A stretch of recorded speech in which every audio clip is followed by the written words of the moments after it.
सकारात्मक सोच के साथ चलो। हर व्यक्ति आजकल नकारात्मक सोच लेता है, ठीक नहीं सोच पाता। जैसे कहते हैं ना, फर्स्ट इम्प्रेशन इज, बस आपकी यही सोच गलत है। First impression is last impression मान लिया आपने, ठीक नहीं है ये। क्यों? कोई व्यक्ति आपको मिला, पता नहीं किस स्थिति में था, क्या सोच रहा था, कैसी परिस्थिति से वो आया था, आपको अचानक मिला, उसने कुछ बात आपसे कही और आपको लगा रे कमाल है, कैसा व्यक्ति है, आया है ना, कोई वादन तुरंत कहने लग गया और बस अपनी व्यथा कह रहा है, कमाल हो गया। होता है ऐसा, और वो चला गया।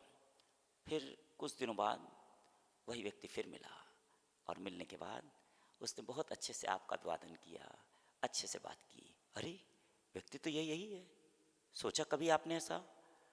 First impression is not last impression, first impression is immediate impression, तत्काल प्रभाव डालता है। याद रखना, पहली भेंट, पहली मुलाकात तत्काल प्रभाव डालती है। इसीलिए तो लोग आजकल जितने भी आप देखते हो एंगेजमेंट हो रही हैं, जैसे ही लड़की ने लड़के को देखा, तुरंत लड़का कहता आई लव यू, अरे मुझे उससे प्रेम हो गया है। क्यों? दिखने में आकर्षक, सुंदर, अच्छा, बस यही देख रहे हैं, लेकिन उसका करेक्टर को कोई नहीं देख रहा है। अभी तो केवल देखा ही भर है, दिखने में अच्छा है रूप, बस लोग इसी पर चल रहे हैं, केवल बाहरी रूप से देख रहे हैं, भीतर के करेक्टर को कोई नहीं जान पा रहा है, न देखने की चेष्टा कर रहा है। बाहर से देख रहा है, अच्छा बंगला है, गाड़ी है, अच्छा स्टैंडर्ड है, बस, लेकिन वास्तव में उसका जीवन कैसा है जानने का प्रयास किया नहीं करते। और इसीलिए बाद में थोड़े समय बाद वो प्रेम तिरोहित हो जाता है। क्यों? क्योंकि फर्स्ट इम्प्रेशन वो तत्काल प्रभाव डालता है। इसलिए आज का महत्वपूर्ण सूत्र है, first impression is not last impression, first impression is immediate impression, तत्काल प्रभाव डालता है। इसलिए तत्काल प्रभाव में हमेशा सचेत रहो, सावधान रहो, तो आपका जीवन व्यवस्थित रहेगा। बी पॉजिटिव, बी हेल्थी और बी केयरफुल, कि हमारी मति हमेशा सुमति बनी रहे, अच्छी बनी रहे। मैं कभी किसी का अहित ना करूं, किसी के प्रति गलत ना सोचूं। विचार तो आएंगे, अच्छे या बुरे आएंगे जरूर, वे हमारे कंट्रोल में नहीं है, लेकिन उनको क्रियान्वित होने से हम रोक सकते हैं, प्रयास कर सकते हैं, वो हमारे अधिकार में है। पहले हमें यह देखना होगा इस पर हमारा अधिकार है कि नहीं है।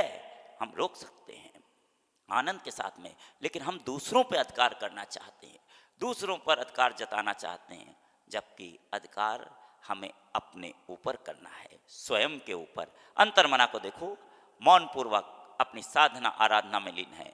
मौन होने का तात्पर्य ही यही है कि मेरा स्वयं के ऊपर पूर्ण नियंत्रण है। कोई भी इंद्री मेरी इच्छा के बगैर कोई कार्य नहीं कर सकती, बस पूर्ण नियंत्रण में है, संपूर्ण। इसी नियंत्रण को पाने के लिए तेंद्र भैया से पूछा कि बचपन में जब आप पप्पू अर्थात दिलीप कुमार, जो कि आगे चलकर अभी अंतर्मना आचार्य प्रसन्न सागर जी महाराज हो गए, तो बचपन में आखिर वो क्या कर रहे थे? बोले कुछ नहीं, घर के बाहर कुत्ते को डंडे से भगा रहे थे, अटकेलियाँ कर रहे थे, भगा रहे थे। उधर से आचार्य पुष्पदन सागर जी महाराज का निकलना हुआ, क्योंकि वो उनके चाचा जी, और चाचा भतीजे में प्रेम होते ही है, स्वाभाविक है। और बस उन्होंने पूछ लिया आचार्य श्री ने, पप्पू क्या कर रहे हो? तुरंत बोले कुछ नहीं, कुत्ते को डंडे मार रहा हूँ, उसको भगा रहा हूँ। अरे तुम कुत्ते को डंडे कब तक मारेगा? अब तो तुम कर्मों को डंडे मारना, मेरे साथ चलोगे? पप्पू को क्या था, हो चलेंगे। बस तुरंत माँ को बुलाया, माँ शोभा देवी अंदर से आई, आते ही पूछा क्यों इसको मैं ले जाऊं? अरे अच्छा है, ये आपके साथ चला जाएगा तो बहुत अच्छा रहेगा, सुधर जाएगा। क्या कहा? सुधर जाएगा। ठीक है, चाचा के साथ जा रहा है, जाने दो। पापा भी खुश, मम्मी भी खुश, दोनों खुश कि चाचा के साथ गया। और वो गए तो ऐसे गए कि वास्तव में सुधर गए, सुधरे ही नहीं, बल्कि जन जन को सुधारने के का कार्य कर रहे हैं पूरे आनंद के साथ में। ऐसे अंतर्मना आचार्य प्रसन्न सागर जी महाराज, उनके जीवन की बहुत सारी खट्टी मीठी घटनाएं, यादें, मधुर यादें जो आज भी चित्त को आह्लादित कर देती हैं, एक अलग सुकून देती हैं, आनंद देती हैं, जीवन में आगे बढ़ने की प्रेरणा देती हैं। जिसको भी अंतर्मना गुरुदेव का स्पष्ट रूप से कहना है, गुस्सा ज़्यादा आता हो, गुस्सा हर व्यक्ति को आता है। क्योंकि यदि व्यक्ति को गुस्सा क्यों आता है, क्योंकि जब उसके अनुकूल कार्य नहीं होता है तो वो नाराज होने लगता है, गुस्सा करने लगता है कि मेरे अनुकूल काम नहीं हुआ, इसलिए क्योंकि वो अपेक्षा रखता है दूसरे से कि वो इस कार्य को ऐसे करेगा और वो ऐसे नहीं कर पाता है तो स्वाभाविक है नाराज हो जाना उसका, और नाराज हो जाता। गुरुदेव अंतर्मना का स्पष्ट रूप से कहना है कि 3-4 स्थानों पर गुस्सा नहीं करना चाहिए। कौन से? एक तो जब तुम घर में भोजन करने के लिए बैठो तब गुस्सा मत करो, आनंद से भोजन करो। हो सकता है तुम्हारी श्रीमती जी ने सब्जी में नमक डालना भूल जाए, या तुम्हें कुछ अच्छा नहीं लग रहा हो कि किस तरह की थाली की सजावट की, आनंद नहीं आ रहा देखने में, कोई बात नहीं, तुम नाराज मत होना, बल्कि मुस्कुरा करके उस भोजन को ग्रहण करना, आनंदित रहना, ये सोचना कम से कम मेरा बीपी इससे हाई नहीं होगा, अच्छा हुआ कम था, कोई बात नहीं। हो जाता है, कहीं किसी के यहाँ गए और जाने के बाद जब भी घर से बाहर जाओ गुस्से में मत जाओ, पैर पटकते हुए मत जाओ, और जब भी किसी के घर में प्रवेश करो गुस्से में प्रवेश मत करो, आनंद से प्रवेश करो। बात बात पे आदमी गुस्सा हो जाता है। गाड़ी चला रहे हैं, अचानक अरे सामने वाला इतना हॉर्न दे रहा हूँ मैं, बार बार गाड़ी आगे नहीं बढ़ा रहा है, मुझको लेट हो रही, तो भैया जब उसको आगे लाइन क्लियर मिलेगी तभी तो जा सकोगे। सोचो, गाड़ी में बैठे बैठे गुस्सा करते हैं, होता कि नहीं होता? अभी लाल बत्ती होनी थी, अभी ट्रैफिक में जाम लगना था, कितना जरूरी है। आदमी ऐसे सोचने लग जाता है, गुस्सा करने लगता है बैठे बैठे। ड्राइवर को कहता अरे गाड़ी बढ़ाओ ना, दिखता नहीं मुझे लेट हो रही, अरे साहब बढ़ा रहा हूँ, साइड हो। हॉर्न भी दे रहा है, सामने वाले पे जला रहा, और फिर जरा सी जगह मिली तुरंत आगे बढ़ा दी, अब उसी से सामने से भी गाड़ी आ रही है, लो लग गया जाम। इस जल्दीबाजी में, इस आपाधापी में हमने अपनी लाइन को छोड़ा, तुरंत गड़बड़ हो गया। नहीं, लाइन पे चलो, व्यवस्थित चलो, गुस्सा मत करो। और चौथा, जब भी फोन पर बात करो चिल्ला के बात मत करो। हो सकता है आप चिल्ला के उससे बात कर रहे हो, गुस्सा कर रहे हो, मैं तुमको देख लूंगा, तुमने मेरा पेमेंट समय पे नहीं किया, ठीक नहीं है, समय से पेमेंट भेजना मेरा, तुम बोल रहे हो ये बात, और हो सकता है वो व्यक्ति जिससे आप बात कर रहे हो वो आइसक्रीम खा रहा हो और मजे ले रहा हो। बस आप तो फोन पे गुस्सा कर रहे हैं, आप अपनी एनर्जी का लॉस कर रहे हैं। गुस्सा क्यों करते हो? सोचो जरा, उसकी परिस्थिति स्थिति होगी, ठीक है कोई बात नहीं, गुस्सा मत करो, नाराज मत हो। किसी को आपने पैसा दिया और वो पैसा आपको वापस नहीं दे रहा है, आप उससे गुस्से में बात कर रहे हैं, नाराज हो रहे हैं, तो क्या गुस्सा होने से पैसा मिल जाएगा आपको?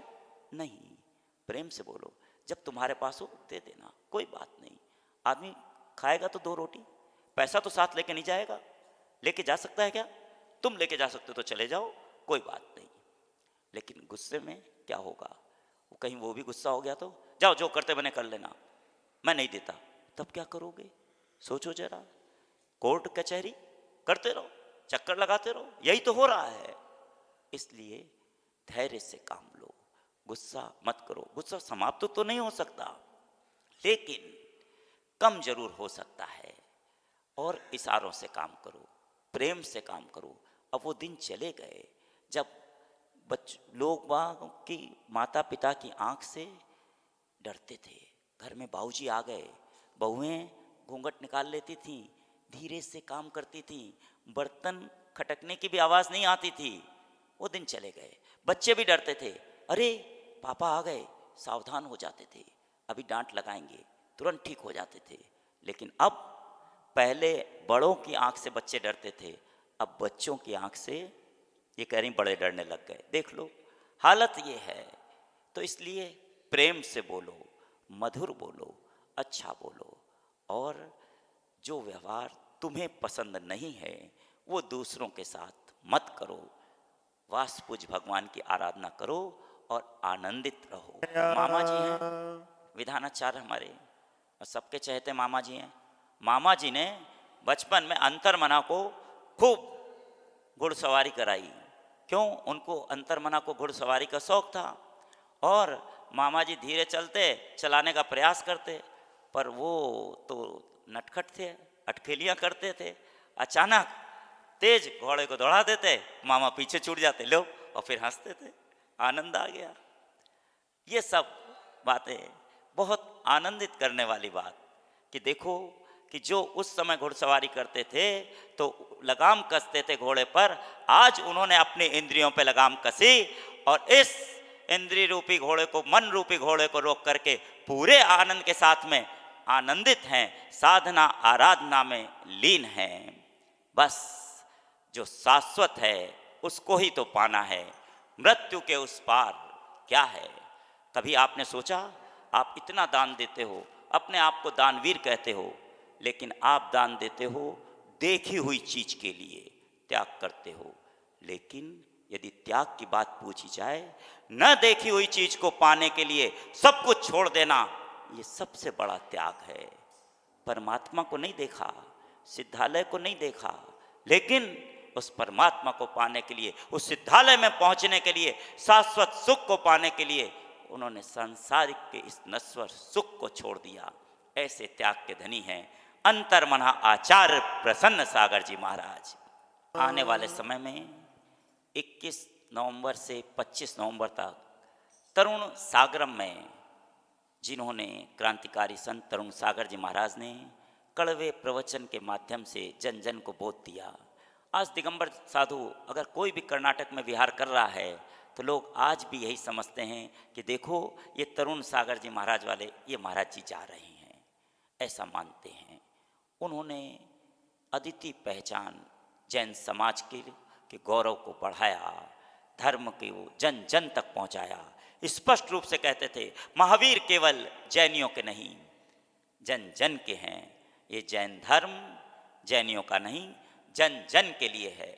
जैन का मतलब क्या? जिन्होंने अपनी इंद्रियों को जीत लिया है, जो उनके आराधक हैं वे जैन हैं। वे तो जैन हैं ही, लेकिन क्रांतिकारी संत तरुण सागर जी महाराज का स्पष्ट रूप से मानना था, जैन का मतलब जे, लिखो जैन, JAIN। जे का मतलब जस्टिस, जो न्यायपूर्वक जीवन जीने की बात करता हो, जीवन को जीता हो। ए का मतलब अनाउंसमेंट, जो उसके उस उद्घोषणा करता हो। आई का मतलब इंफॉर्मेशन, जो उसकी सूचनाएं देता हो। एन का मतलब नाइस, जो न्यायपूर्वक जीवन जीने की अच्छी सूचनाओं का उद्घोषक है, वही तो व्यक्ति जैन है। निश्चित रूप से मानना आप जीवन कैसा जीते हैं। जैन कोई भी हो सकता है। आचरण से जैन बनो, अपने कर्मों को व्यवस्थित रखो। आज कर्म दहन विधान होने वाला है, अपने कर्मों पे नज़र रखो। विचार आ रहे हैं, विचार आते रहेंगे, जाते रहेंगे, लेकिन उनको क्रियान्वित किन विचारों को करना है, किन पर अमल करना है, यह आपके हाथ में है, स्वयं के ऊपर है कि हम किस कार्य को अंजाम देते हैं और किसको नहीं। व्यक्ति कहते हैं कि मेरी मेमोरी याददाश्त कमज़ोर हो गई है। क्यों? यदि कोई आपको अपशब्द बोलता है तो आपको याद रहता है कि उसने मुझे अपशब्द कहा था, और आपको वो महीने, 2 महीने, 6 महीने बाद भी मिलता है, तो भी आप याद रखते हो कि उसने मुझे ऐसा कहा था। लेकिन यदि कोई आपको अच्छी बात बोलता है, वो याद रखते हो क्या? नहीं रखते। आपकी गृहिणी रोज़ आपको अच्छा भोजन कराती है, आपका पूरा ख्याल रखती है, कभी आपने उसको थैंक्स दिया? कहा क्या थैंक्स, कितना अच्छा तुम भोजन कराती हो, तुम जो कुछ भी करती हो मैं तुम्हारा आभारी हूँ, तुमको धन्यवाद देता हूँ। कभी कहा क्या आपने? सोचो जरा, कितना समय बीत गया, लेकिन हमने आपस में एक दूसरे को धन्यवाद भी नहीं दिया, जिसके कारण हमारी पहचान है। उस गृहिणी ने आपके घर को सजाया, संवारा, आपके कुल को आगे बढ़ाया, आपका हर क्षण ध्यान रखा, बदले में आपने क्या दिया? सोचना, विचार करना, अपनी वाणी और अपने व्यवहार पर पूरी तरह नज़र रखो। नज़र रख रहे हैं हम दूसरे के ऊपर, वो क्या कर रहा है, हमें दूसरे के कार्यों से प्रयोजन है, उसके कमरे में क्या हो रहा है, ताक झांक कर रहे हैं, वो किससे बात कर रहा है, इस पर नज़र रख रहे हैं। लेकिन अगर हम नज़र नहीं रख पा रहे हैं तो स्वयं के ऊपर, स्वयं के विचारों पर नज़र नहीं रख पा रहे हैं। यह यात्रा, ये आराधना स्वयं के ऊपर नज़र रखने के लिए है। क्रांतिकारी संत तरुण सागर जी महाराज ने स्पष्ट रूप से कहा। आओ उनकी बातों को अमल करें पूरे आनंद के साथ। जो तरुण सागर में भगवान बनने की यात्रा प्रारंभ हो रही 21 नवंबर से 25 नवंबर तक, तो आप उसमें तन से, मन से, धन से जरूर अपना योगदान देना, क्योंकि जिस संत ने सब कुछ दिया, आओ उसके सपने को साकार करने में हम भी अपना योगदान दें। क्योंकि हम इस खेल में कल रहें या न रहें, यही निशानियां रह जाएंगी। लोग इन्हीं से प्रेरणा लेंगे, इन्हीं से याद रखेंगे। आने वाली पीढ़ियां इसको देख करके और आगे बढ़ेंगी। और ये संपूर्ण कार्यक्रम का आयोजन तरुण क्रांति मंच के तत्वावधान में वर्तमान के श्रेष्ठ साधक, आराधक, अंतर्मना साधना महोदधि आत्मतंकर ज्योतिपुंज वात्सल मूर्ति आचार्य श्री प्रसन्न सागर जी महाराज के सानिध्य में होने जा रहा है। तो भक्तों, अपने कर्तव्य को ध्यान रखो। और इसके साथ आपको एक अवसर प्राप्त हो रहा है, जिन अंतर्मना का अनंत उपकार है हम सबके ऊपर, जिन्होंने अपनी करुणा से, अपने वात्सल से जगत को छोटे छोटे सूत्र दे करके हर समय जीवन को संभालने में सहायता की है, आगे बढ़ने में मदद की है। उन्हीं का 28 व 29 नवंबर को होने जा रहा प्रथम आचार्य पदारोहण दिवस तरुण क्रांति मंच के तत्वावधान में पूरे आनंद के साथ हम और आप अपना योगदान जरूर दें। उनका गुणानुवाद करके हमें अवसर प्राप्त हो रहा है नमन और वंदन करने का। अंतर्मना के जीवन की घटना, कुछ अनछुए पहलुओं पर आपको अवगत करा रहा हूँ। जिस समय आसाम में थे और दीमापुर से जोरहाट की तरफ विहार हो रहा था, उस समय अचानक प्रातः की बेला थी। यही प्रातः का समय था, लगभग 5, साढ़े 5, 6 बजा होगा उस समय। और हमारी दीक्षा के पहले हम उनके साथ में ही थे, अंतर्मना, हम और नम्रता दीदी साथ में थी। हम लोग विहार प्रारंभ हुआ, चले वहाँ से। अचानक घनघोर जंगल था, लोगों ने कहा सचेत होकर जाना, सावधान रहना। चल रहे थे, दूर उस जंगल में एक हाथी दिखाई दिया। मैंने कहा गुरुजी हाथी। अब वो हाथी हमारी तरफ आ रहा था, चूँकि पहाड़ी एरिया था, राउंड में चल रहे थे हम लोग, ये नहीं जान रहे थे कि हाथी यहीं आने वाला है। अब जंगली हाथी, हमने कितना सुंदर हाथी है, कमाल के, इतने अच्छे दांत इसके, कमाल, बहुत सुंदर हाथी, नज़दीक से पहली बार देख रहे थे। अचानक हम लोग जैसे थोड़ा और आगे बढ़े, वो हाथी, वो जो हम लोगों को वहाँ दूर दिख रहा था, वो बिल्कुल वहीं पास में आ गया। अरे, और उसने चिंगार लगाई। जैसे ही चिंगार लगाई तो अंतर्मना के आगे आ गए। अंतर्मना क्या करते हो? हमने कहा हाथी। अरे उसकी तरफ कहाँ जा रहे हो? तुरंत मेरे को अपने पीछे किया, बोले तुम ऐसे ही खड़े रहो, मुझे पकड़ लेना, घबराना मत। और नम्रता दीदी का तुम मेरे को पकड़ लो। बस तीनों ऐसे खड़े हो गए। और अचानक अंतर्मना ने अपने हाथ को उठाया आशीर्वाद मुद्रा में। वो हाथी ने कदम सड़क पर रखा, एक कदम आगे, फिर चिंगार लगाई, झुका, अपनी सूंड को उठा के नमस्कार किया। ऐसा उसने 3 बार किया।